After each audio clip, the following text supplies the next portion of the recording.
Պարոն Կարապետյան, օրինակ նախորդ գումարման ազգային ժողովում մի արատավոր երևույթ կար, ես շատ հուսով եմ, որ դա չի կրկնվի, երբ ադրբեջանական հակահայ թեզերը այստեղ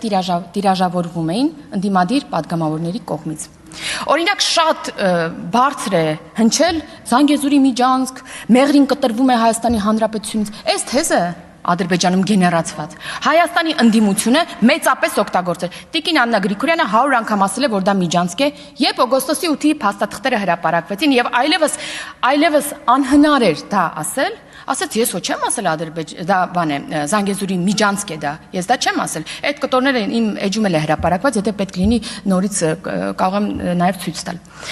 Այս թեզը հեշտությամբ կոտրվեց, որտեղ օգոստոսի 8 ունեցանք։ Դրանից հետո սկսեց մյուս հակահայ ադրբեջանական թեժի տիրաժավորումը արդեն ձեր կողմից եւս եւ այս ամբիոնից ես եւս լսել եմ այդ մասին, դա արևմտյան Ադրբեջան խոսույթն է։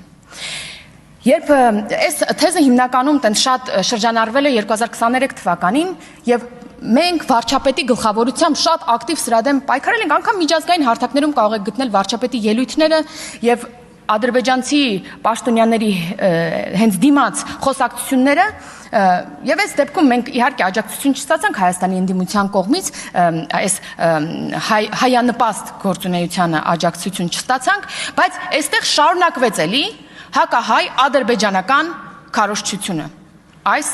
երկրում, այս ամբիոնից Հայաստանի պաշտոնյաների կողմից։ Սա նաև աղետ դարձավ այն ժամանակ, քանի որ համընկավ նախընտրական շրջանի հետ։ Դուք եւ մյուս խմբակցությունները միլիոններ ծախսեցին այս թեզը PR անելու համար։ Հասկանում եք, Հայաստանի ամենահարուստ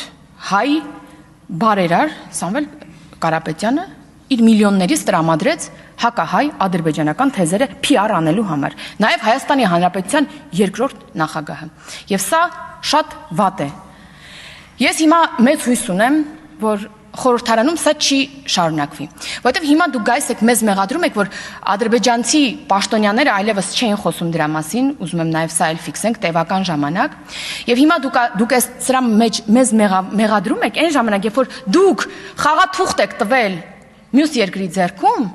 ցույց տալով Հայաստանի վախը այս թեզից։ Դուք խաղաթուղթ եք տվել, մեզ մեղադրում եք, որ որոշ ՀԿ-ի ներկայացուցիչներ ինչ որ համաժողովներ են անում։ Շատ վատ է, դա մենք ասել ենք, բայց եկեք միասին հայանպաստ գործունեությամբ զբաղենք, մի տիրաժավորեք, մի շարունակեք այդ թեզի առաջխաղացումը Հայաստանի Հանրապետությունում։